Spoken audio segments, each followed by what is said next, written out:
Okay, I think I am live. I'm Dr. Mary Barbera, and I am thrilled to be here for the Podcastathon today. Thank you so much, Shannon, Penrod, and all of the crew of Autism Live and everyone responsible for this 44-hour live podcast. I'm thrilled to be here. I am hoping that I can share my PowerPoint. So if you give me a minute, we are live on Facebook, oh, great, my PowerPoint is magically popped up. We're on live on Facebook, YouTube, Twitter, and Twitch, and we are taking your live comments and questions. Um, I'm going to present a little bit, then we'll take comments and questions. So I'm going to tell you a lot about myself. And as we go, but if you are here, welcome. And also, we are going to uh, have all of these podcasts available for free download wherever you listen to podcasts next week, I believe. So let's see if we can advance the screen, which worked in Tech Check, but doesn't appear to be working. Okay, we gotta love this. Okay. Okay. Well, just bear with me. Maybe we won't be using a PowerPoint, but that's okay. I can do either way. If the tech guys can advance maybe a slideshow, I don't know.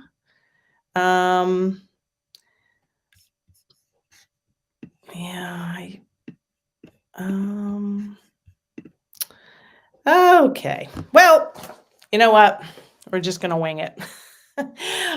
Thank goodness I printed out my PowerPoint like the olden days, but yeah. So let us just take it from here without the PowerPoint that I had planned. But my PowerPoint is entitled Increase Talking, Decrease Tantrums, and Improve Self-Care Skills, 3 Action Steps for Parents and Professionals. I have been in the autism world since the late 1990s when my firstborn son, Lucas, started showing signs of autism with a speech delay, um, a regression of skills. He was pointing and waving and then stopped. And he started to show signs of autism, but I didn't notice. I was, at the time, a master's prepared nurse. I was pregnant with my second son, Spencer, and I didn't notice the subtle changes. I mean, it wasn't a big regression. It was just subtle. Like he became a picky eater. He stopped waving, stopped doing the sing-songy games we play. Um, and my husband, who's a physician, first became concerned when I actually had the baby, Spencer, when Lucas was just turning 18 months of age. He was completely oblivious to the baby, completely um, didn't understand any of the situation, which as a physician, he thought he should understand more of that. And mentioned the possibility of autism when Lucas was just 21 months of age. In my first book, The Verbal Behavior Approach, just grab this, The Verbal Behavior Approach, How to Teach Children with Autism and Related Disorders. This was published in 2007. The first page of this book is basically that story of my husband first mentioned the possibility of autism, and I told him I didn't want to hear it. He didn't have autism, and I went into a deep state of denial. So that began my journey, that first year of denial, and then finally a diagnosis. But before I get too much more into my story, because then I became a professional and wrote books and have online courses, but I do want to see who's here, see who is joining us. This is the 9 to 10 a.m. hour Eastern time, but I know there's people from all over the world. And I've traveled all over the world speaking about autism, and I'm going to tell you more about my journey. So, I usually help three different types of people. I help parents of very young children with a diagnosis of autism or um, showing signs of autism. I heard Shannon right before I came on talking about early intensive behavior intervention for young kids under 5. So that's the parents of kids under 5 I help. I also help parents of older kids, um, over, school age, 6 plus. But most of the kids, because we all know that the spectrum of autism is huge. And so I mostly help kids with um, who are not conversational, who are still having language issues, still having problem behaviors, and still having self-care issues. So, um, maybe struggling with, talking, uh, potty, sleeping, picky eating, tantrums, and other problem behaviors, whatever the age is. And then I also help professionals. I give continuing education to behavior analysts through my courses. I help speech pathologists, teachers, paraprofessionals, registered behavior technicians. Um, and so I like to help everybody together. When I go to present, when I have presented in the past all around the world, people have said, well, okay, in the morning you can present to the parents, in the afternoon to the professionals. I'm like, no, no, no, no. I want to present the same information to everybody together because we all need to be on the same team. So let me know here if you are number one, parent of a young child, and this could be a caregiver, a grandparent, any caregiver of a 1 to 5 year old um, who has autism or signs of autism. Bucket number two, if you're in there, group number two is parents of older kids, school age kids, even teens and adults. And then bucket number three is if you're a professional in the field, autism professional, early intervention professional. You don't have to say one, two, or three. You could just tell me who's here. That will make it a lot more interactive, especially without my slideshow and without the videos I was going to show you. But I will try to. And we are live. We are taking questions and comments along the way, and I will really try to answer them. Okay, so Amanda says, thank you for all you do. Your book was one of the first I read when my son was 3. He's 14 now. Awesome. And I have another book, which I'm going to talk about too. My son is 2 and 9 months old. Excellent. I mean, it's great. And this child's nonverbal. That's really what I specialize in now, even though my boys are both in their 20s. Lucas is 26 and he still has moderate to severe autism and an intellectual disability. He needs 24/7 supervision, and he's very happy. Major problem behaviors are at or near 0. He can talk, he's not conversational. He can shower himself, dress himself, completely toilet trained. And then we have Spencer, who's 18 months younger. He's in medical school. So whether your children are older, but I have really specialized, and with my second book, Turn Autism Around, an action guide for parents of young children with early signs of autism, I have really kind of gone back down the mountain to help parents of little kids. Because you can start all of this intervention even if there's no diagnosis, even if there's no major signs. What I write in my Turn Autism Around book and what I teach in my online course for toddlers and preschoolers is that there's a lot you can do regardless of whether it's Maybe it's early signs of ADHD. Maybe it's the fact that you have a sibling or you've got cousins who have severe autism and now you're worried about speech delay or something like that. There's so much parent-led therapy that can be happening in your homes without insurance, without um, the need to get into a waiting list for a clinic and those sorts of things. Not to say that those clinics aren't doing a great job and you might need that, but I really specialize in young kids, kids with signs of autism, kids with early diagnoses, and then older kids who are like Lucas and still struggle with talking, self-care, problem behaviors. Okay, so we have some more comments. Excellent. Son is 5 years old, nonverbal. I believe he's starting to respond to his name only with your techniques in your first book. He has regression in multiple skills and is going it's going good with certain skills like grooming. Yeah. So for all of those of you and the tech guys, we um all right, they're saying if I share my screen to the window, which I did try. Let's just try one more time for this PowerPoint.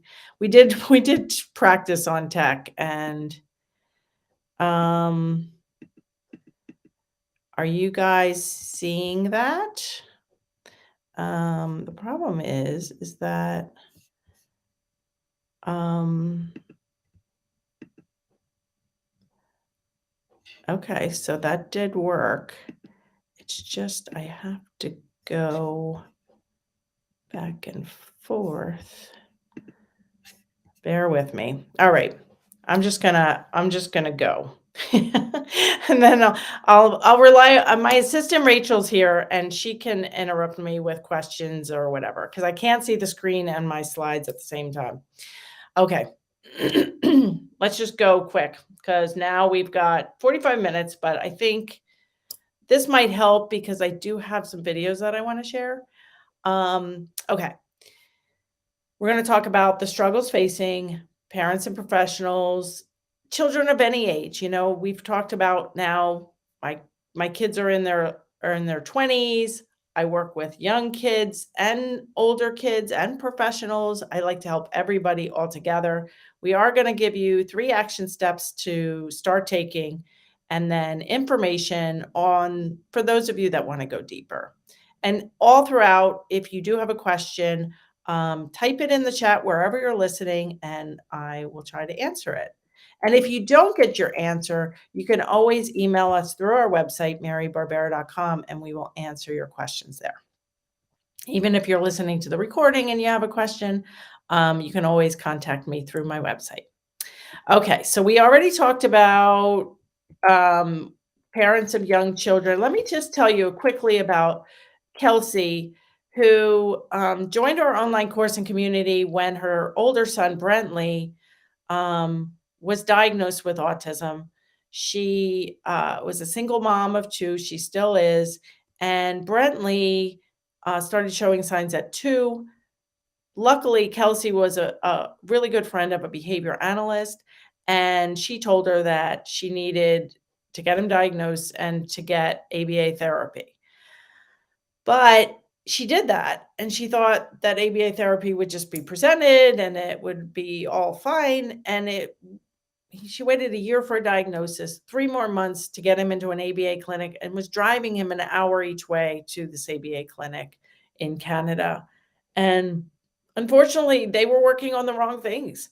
One of the things I say now is no therapy is better than bad therapy.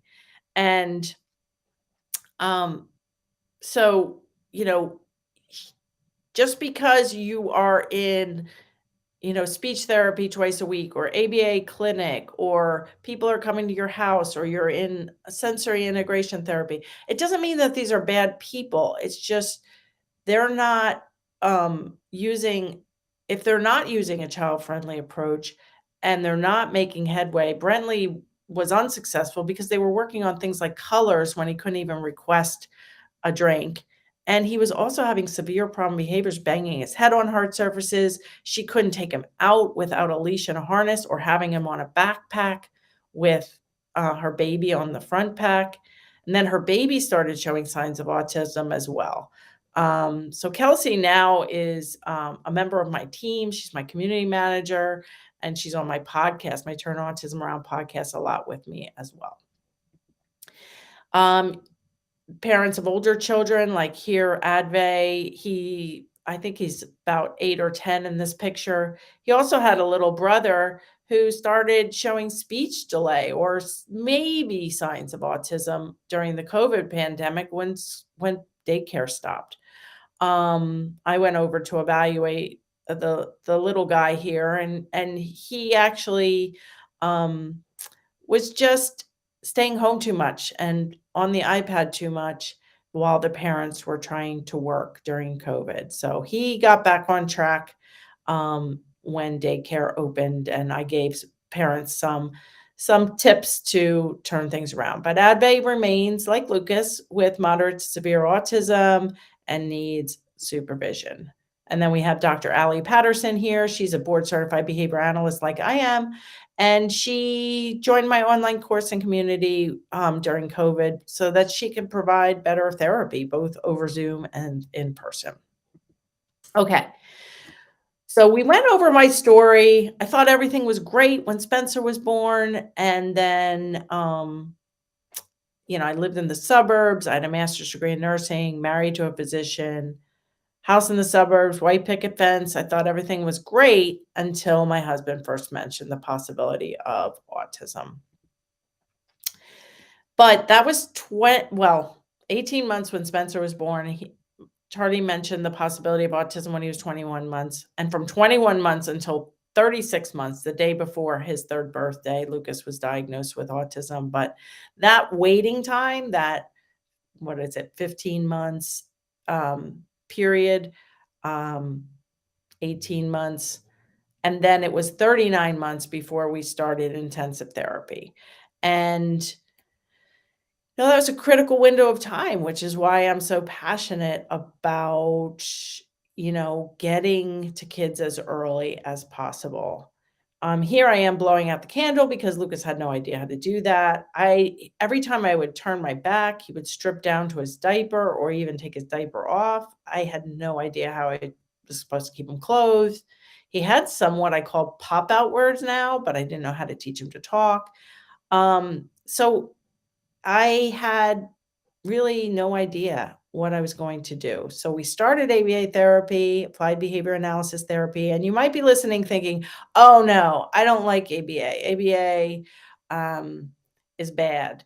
Um, the ABA, applied behavior analysis, is the science of changing behavior. It's always around us. It's always working. It's like the laws of physics. If you reinforce a behavior, it will maintain or go up. And so there's the science of ABA, which I don't think people have a problem with. But just like in Kelsey's case, the ABA therapy that was being applied to her 2-year-old who was banging his head and running out the clinic door 3 blocks into the street and trying to teach him colors was not working. So I'm kind of here to defend ABA to some degree, but to say that any therapy you do, it should be child-friendly, positive, no punishment, and should be leading to progress. So therapy can look all pleasant, but if we're not making progress, then it's probably not a good fit either. So I felt like I was very much in a maze. I didn't know what to do.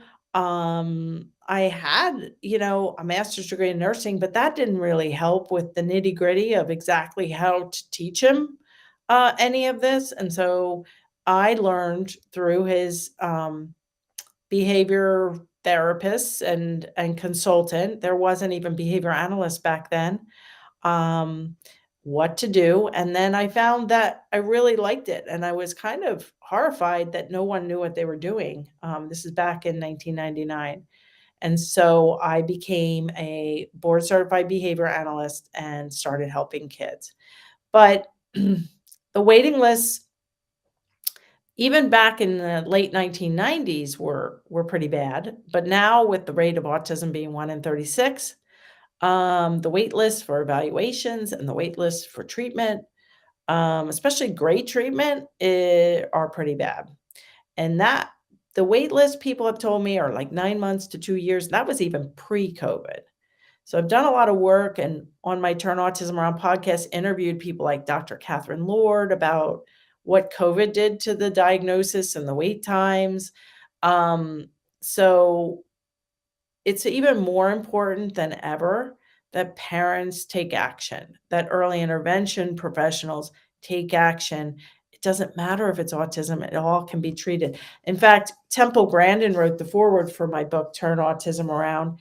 And she wrote on the back cover, the blurb for the back cover, she said, if your child has no words, few words, or is showing any kinds of delays, Mary's book will help while also providing step-by-step instructions for parent training, feeding, tantrums, and more. It doesn't matter. We've got to get to the kids and the parents and the early intervention professionals. I gave this statistic, which just came out from the CDC last month, in March of 2023, for 1 in 36 kids having autism. 1 in every 6 children has some kind of developmental disorder, including autism, ADHD, and learning disabilities. So we don't know when a child has a speech delay or doesn't really seem to be aware or learning colors or whatever. We don't know what that's going to potentially be. Is that going to be a learning disability? If they're, socially awkward, but hyperlexic and know their letters and numbers, is that a sign of autism, or is that a sign of giftedness, or is it a sign of both? I don't think anybody should take any chances, and I think we just help kids. We utilize their strengths and we bring up their weaknesses. Okay, so this is Lucas back then, and this picture's a couple years ago, but I told you that Lucas is 26 and doing well, but still is very impaired and needs care. Um, I then became a behavior analyst, and I was the lead behavior analyst for the Pennsylvania Verbal Behavior Project for 7 years, where I worked alongside with teachers, speech therapists, paraprofessionals.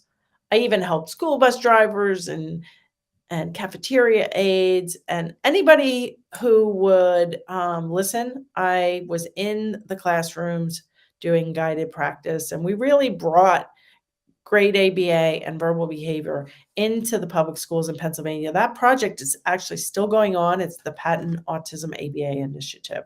But I left in 2010 to finish up my PhD in leadership and also to start working with younger kids.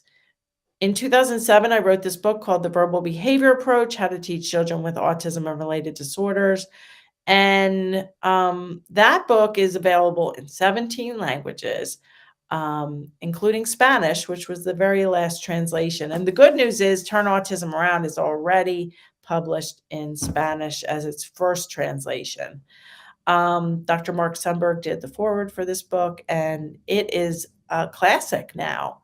2007, it's old. But I wrote it in a very classic way, and it's used in graduate level ABA coursework, but it can also be read by a novice parent. That book enabled me to travel the world. Here I am in Australia in 2017, I believe, to a sold-out crowd of 300. But going internationally and going door to door in early intervention after I left the Verbal Behavior Project wasn't really moving the needle for me to get my whole approach out to the world. Here I am with Cody and his mom, Jenna. And we were implementing all of this proven child-friendly strategies that I used in classrooms throughout the state of Pennsylvania into homes and training parents and early intervention professionals. And I knew I needed to do more. So I joined Jeff Walker's Launch Club and began online courses And that's basically what I do. I produce podcasts and YouTube videos and online courses. And I believe that I know I learned a ton about uh, how to how to do things, how to run webinars, how to do a podcast, how to play the piano, all online. And we have parents and professionals from over 100 countries who've purchased or more of my courses and have learned online as well.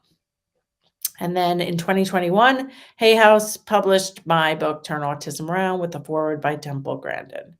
And we have chapters on, why the autism rate is rising, what to do about it, what to do about denial, and if you have siblings or preemies or cousins, how to it really doesn't matter. There are a lot of parent-led strategies, all positive, that can help. And we have chapters on talking, tantrums, eating, picky eating, sleeping, potty training, going to the doctor's, dentist, haircuts without a fuss, and it's a big advocacy guide too. Mostly for parents of young children and professionals of 1 to 5-year-olds. But if you have an older child who is still functioning in some ways, still has some trouble with self care, language, or tantrums, it's a great book to pick up as well. So, what does turning autism around? I know I've gotten a little pushback about, um, the title. What do you mean turn autism around? I don't want my autism turned around. That's coming from adults who are on the spectrum, who are conversational and they're self-advocating and they don't like ABA. They probably maybe had experience with the ABA that Kelsey experienced early on. She ended up leaving the clinic and just doing my online courses and hiring private, online help as needed to supplement that. But she really turned things around. So, turn autism around means we use the science of applied behavior analysis, the science that's always working. We also use the verbal behavior approach and Skinner's analysis of verbal behavior. We break things down in demanding, tacting, introverbals, all the things that we're not going to get into here. I also use my nursing background as well as my background as an advocate, as an autism mom, and as a behavior analyst, obviously, to work on increasing talking, decreasing tantrums, improving self care. And then we want each child to reach their fullest potential and be as safe, as independent, and as happy as possible. And that's a moving bar. That's not, we get them there and then we're done. I mean, I'm never done. 26 years old, and this is my son, and we're always constantly striving to help him be safer, more independent, and happier. Here is a white paper that my BCBA mentor Rick Kamina and I published back in 2022. It was actually published on 2/22/22. I love that when all those numbers align. But this was Elena, who's a little girl here, pictured here, when her mom, Michelle, started my program when she was 2. 2/22/22, when this case study was published, was actually Elena's 4th birthday, and Elena made all kinds of gains with mom taking the online course during COVID. With the COVID shutdown, she got no other therapy, and she went from 2 words to 500 words. She stopped having self-injurious behavior, and at 4, now she just turned 5, she is, functioning very well without any support or any need for an IEP going into kindergarten. And that's a very uh, almost miraculous example of turning autism around. Um, but kids can make progress, and the earlier you start, the better. So here are some resources on the slide. Is marybarbera.com/white paper. You can read this whole white paper. And then Michelle here, she actually works for me now too. Um, she was on podcast 78 and 164 um, along the way to show kind of her story. Okay. Before we move on to the 3 action steps, I'm wondering if Rachel, if you could, come on at least audio and let me know if there are any questions or comments that are pertinent.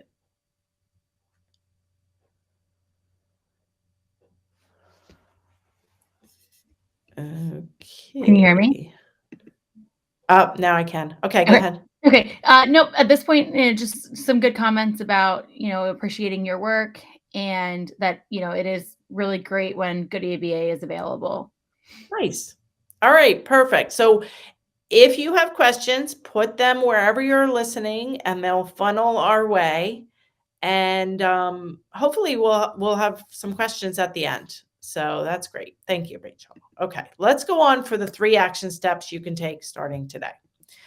So action step number 1 is we need to focus on the right things in the right order. Here's little Jacob. I worked with him early on, and we need to look at things like where your child or client is at in terms of language, problem behaviors, leisure skills, self-care, potty, grooming, dressing, you know, when they get to be a little older, teaching them to go from the bath to the shower. If you have a male, teaching them how to shave. If you like, there's so many self-care things as a nurse and a former neuro nurse. I always worked in the neuro field and the rehab field. There's so much improvement that can be made um, in different areas as the child ages. And unfortunately for parents, that's not always feasible for the school to work on or to work on only. So there really needs to be that collaboration. We also need to figure out where the child or client is at in terms of academics, inclusion, social skills, safety awareness, eating and sleeping, and happiness. I'm a big proponent on programming for happiness. We've even taken data on smiles and laughs, and we constantly want to help kids and families and parents be as happy as possible. And professionals. We want good professionals in the field. I think once you see progress, like little Elena's progress, it's so motivating, right? To keep at it. If you are in a situation where you're being told to, you know, to nag kids, to keep the demand on, to let kids scream, that's just part of the process. That's not part of the process. That's not part of good ABA.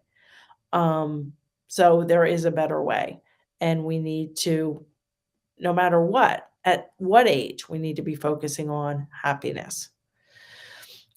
In 2022, I invested a lot of time and a lot of financial resources to turn this one-page assessment, which is in both of my books. I actually created this one-page assessment um, many, many years ago. It's in both of my books. It's in page, I think, 49 of Turn Autism Around. But we took this and we hired a software company, and now the software is available. The paper version took about 10 minutes. The digital version is taking about 10 minutes as well.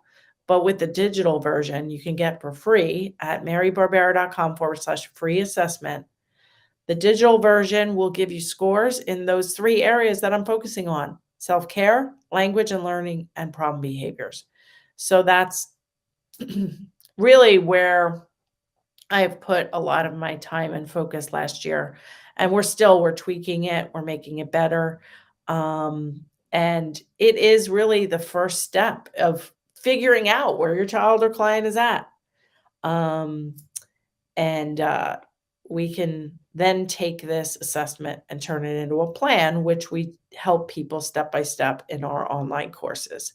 This is the planning form. We have a procedure to take that assessment, turn it into a plan.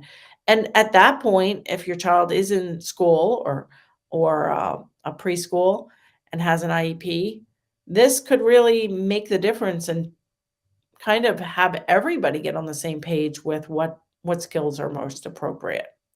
Here's a former client of mine, Chino, who actually reminded me a lot of Lucas. He'd have pop out words. He was 20 months old when I started. Mom was really stressed. She had 3 kids under 3. They were a bilingual family. They were living near me, so they spoke English, but they also were very interested and wanted to speak Spanish in the home.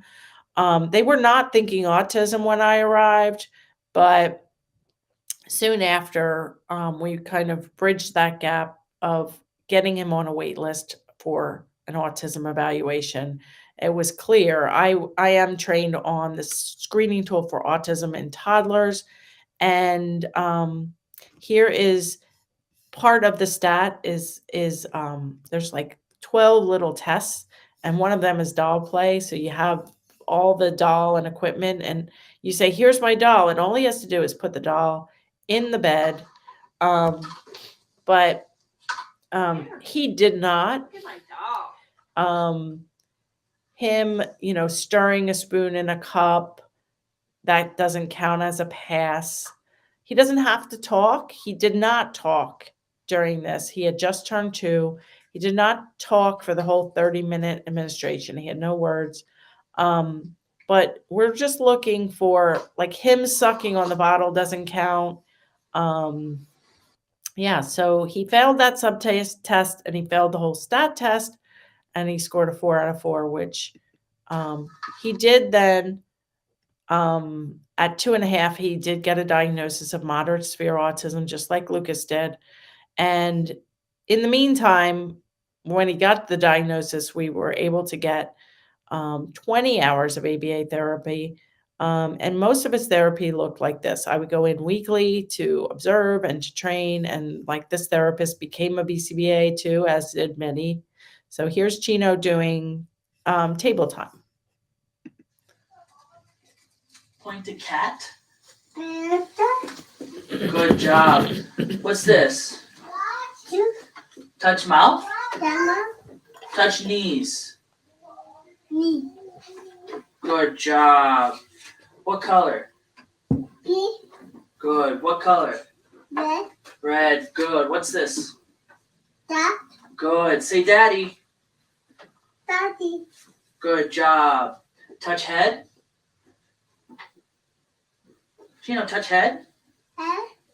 Good job. Show me. And then 1 year later, almost to the day, I did the stat again. The stat isn't really used pre and post, but I had the stat and I thought I'd do it again. And he had made so much progress. So here's him with the doll. His mom is in the back, shedding tears of joy. So he passed. But now he also said night night. We just kept the camera rolling. And we never played with dolls as part of his program. He never saw this equipment in between those 2 administrations. He had just literally made a ton of progress. First with parent-led therapy and then adding the 20 hours a week of night night baby. He's stringing words together naturally, which is all a part of my program. We don't want to teach kids rotely. And, just had a ton of language.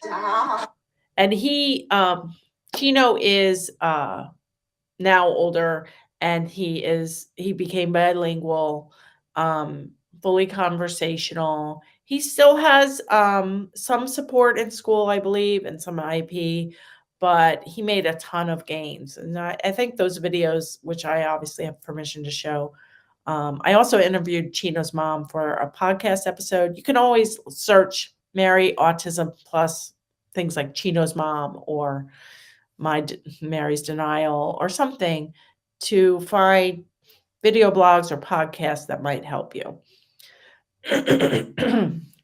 Okay, let's talk about action step number 2. So action step number 1 is focus on the right things in the right order. Action step number 2 is to spend 95% of your time preventing problem behaviors. So if you or your team or your school is putting your child in timeout or using any kind of keep the demand on, having any kind of aggression, self-injurious behavior, property destruction, you're probably not spending enough time on prevention. So here's a little girl. I actually have a video of a little girl screaming. I did not want to show, but here's a little girl screaming. Okay, so I would have questions if I didn't know this girl, and in the beginning I didn't know this girl. So I would have questions like, how old is she? I can't really tell. Is she can she talk? What's her general ability level? Why is she crying? How many times a day does this happen? Does this escalate to self-injurious behavior or aggression? And what happens usually to stop this? Does mom pick her up? Does she get ignored until she stands up herself, or what happens? And usually it's a mixture of things, like depending if you're in a hurry and you've got to get her somewhere, are bribes being made? Come on, honey, you got to get up. We're going to go get a cookie. Those kind of things. In the moment, there's no such thing as a win-win here. If a child's on the ground crying, there's no win-win. I'm not suggesting that you shouldn't bribe or you shouldn't pick up, or if you're in a parking lot, you're obviously going to pick her up, keep her safe. Safety is always paramount. But it shows me that if this is happening, and it was happening, this is the little girl that I had the video of her screaming. It was happening 10 times a day. And she was 3 when the video was taken, and her 2 brothers had autism, and she was diagnosed herself with a sibling study at the age of 2. And Faith did this 10 times a day. And sometimes mom would have to be in a rush and have to pick her up and put her in the car seat screaming. Sometimes she would ignore her, and sometimes she would bribe her to get up. None of which are a good idea, So we spent the next couple of years, but this is only weeks later after the video. This is literally, we are working on sitting at the table, tacting or labeling imitation, interverbals or answering questions or fill in the blanks, following directions, making choices, manding, and potty. We're focusing on so many things all at the same time here. Go!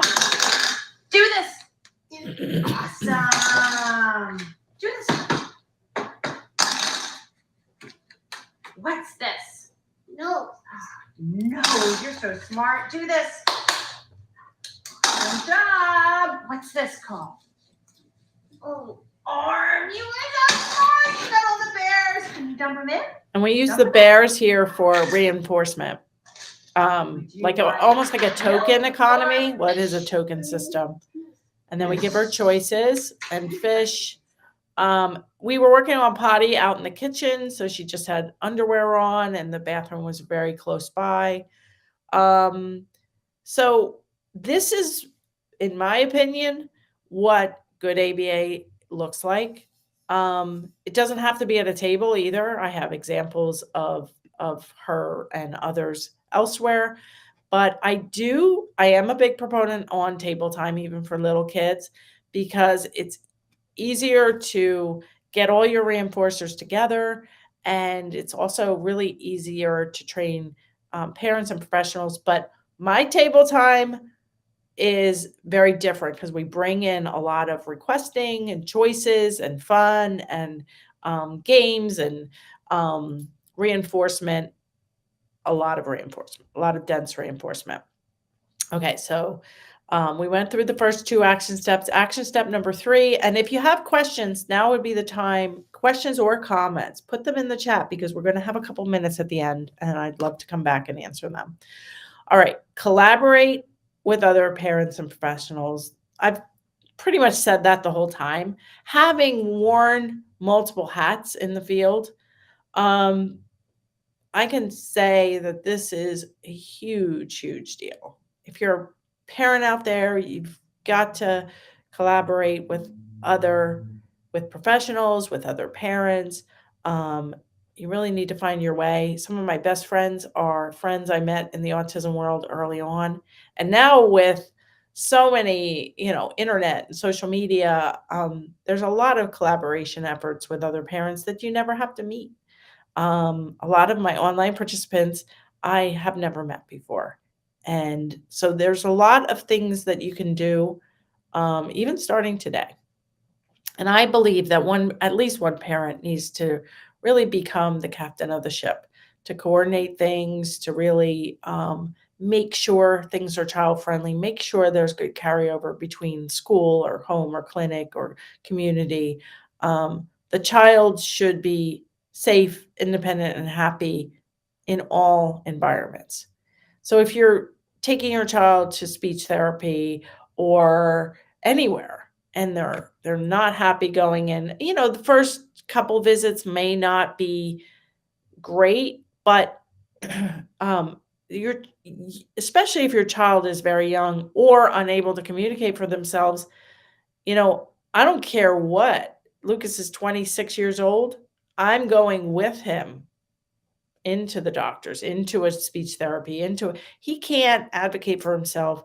And we've all heard horror stories of going to some kind of speech therapy, for instance, where you're driving and then they're like, our policy is that we bring the child back, but on their own. Well, that's not doing anybody any good. First of all, the child is having separation anxiety.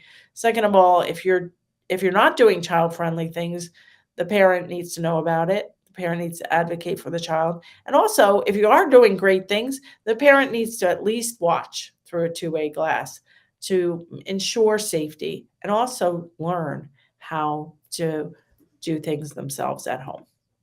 So my goal for Lucas and Spencer and for all the children in my world with or without autism, safety, independence, and happiness. So safety for Lucas looks very different than safety for Spencer. Spencer flies on planes and takes care of all of his car needs and house needs and works on everything independently. His safety is different, and we keep Lucas safe, but we also have a medical alert bracelet. We also have, now he just got a cell phone, so that I can track him. And we always want to focus on happiness. And we also want to always have kids reaching their fullest potential. And that, like I said earlier, is a moving bar. So here's a little clip of Brentley. That's his Kelsey's oldest son, who was on the backpack earlier in the presentation.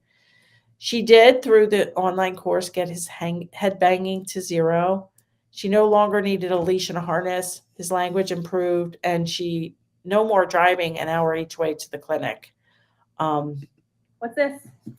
Ball. Good. You throw up? Ball. Good job. How old are you?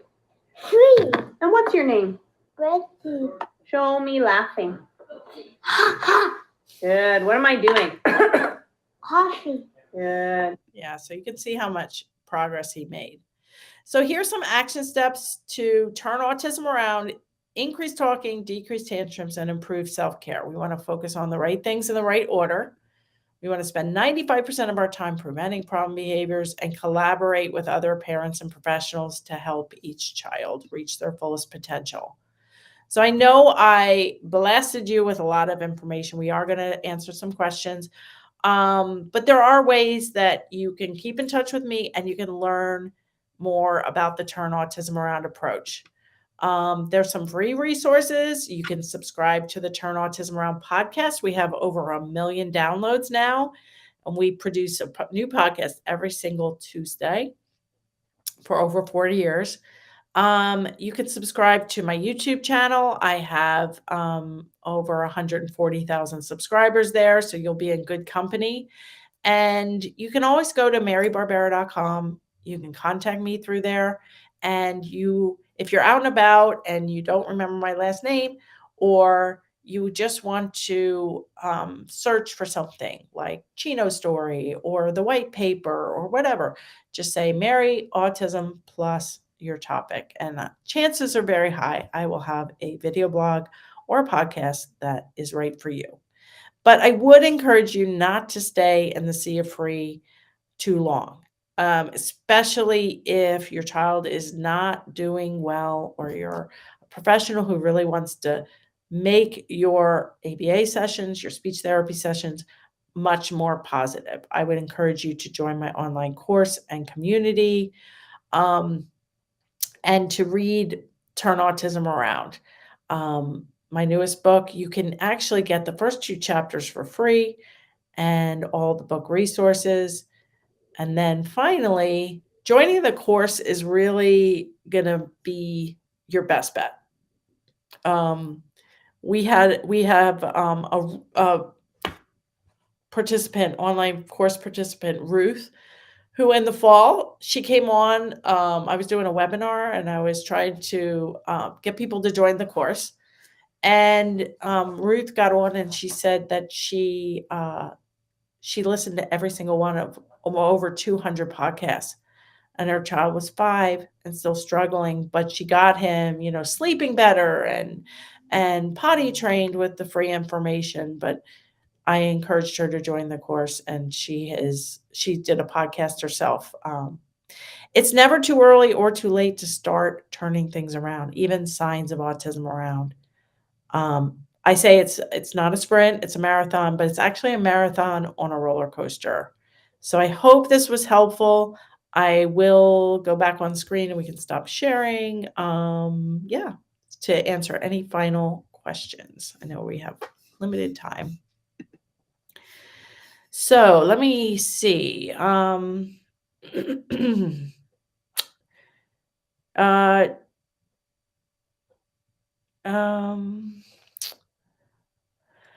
So Amanda has a couple questions. One is how do I feel about response cost? And that is like taking something away if you do something. So, you're going to lose TV time or your iPad if you do certain things.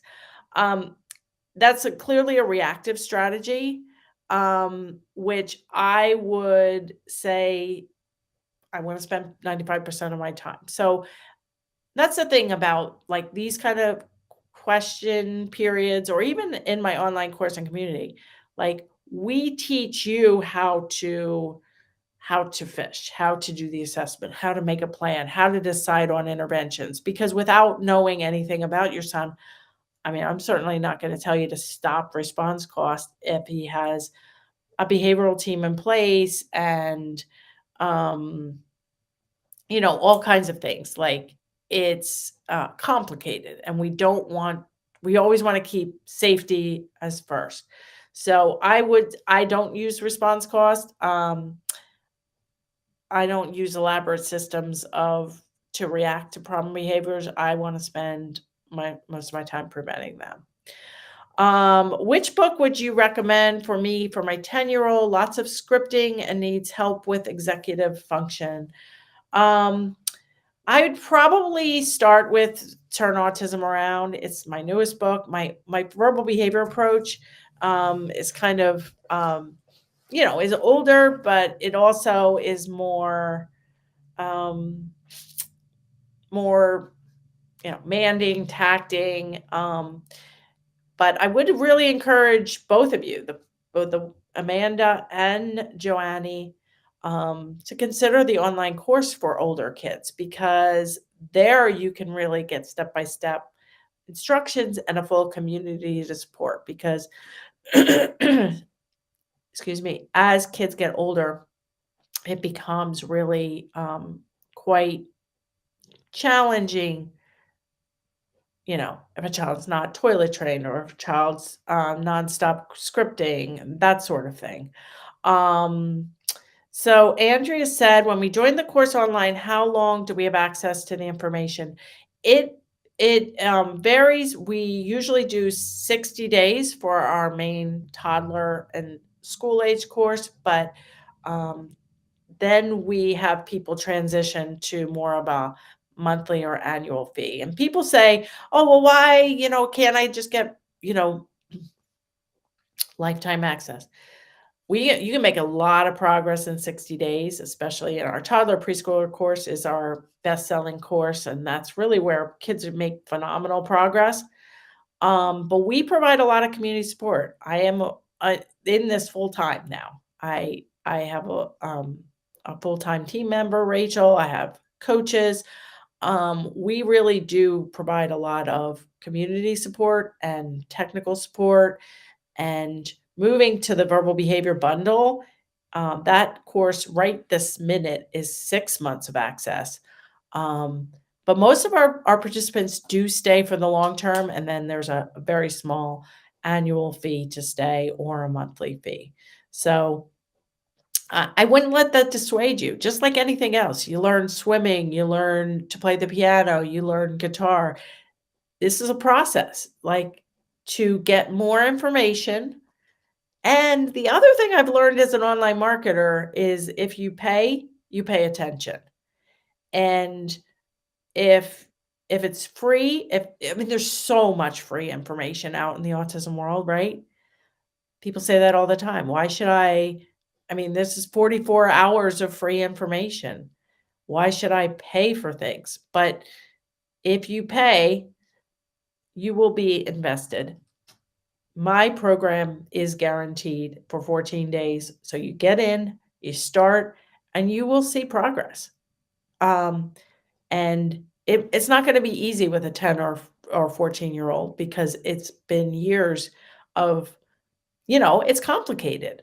But I really do think that it's the best path forward for many of you. And, you can always email us, and you can attend a free workshop, and you can see. It's not magic.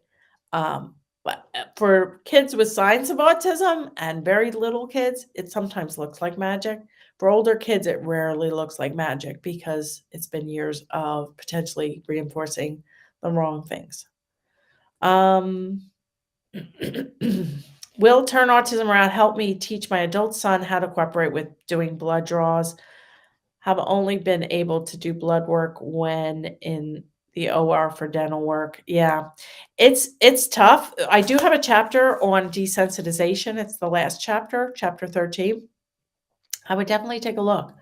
And then also search Mary Autism Desensitization. I have full video blogs. And because of my background as a registered nurse and a behavior analyst, is really, I think, why my techniques work great. So it looks like we need to wrap up. I once again want to thank you for attending. Even if you're listening to the recording, thank you. Thank Shannon and all the team at Autism Live for this great opportunity. You can always email us at marybarbera.com, and I look forward to helping you on your journey. Thanks again.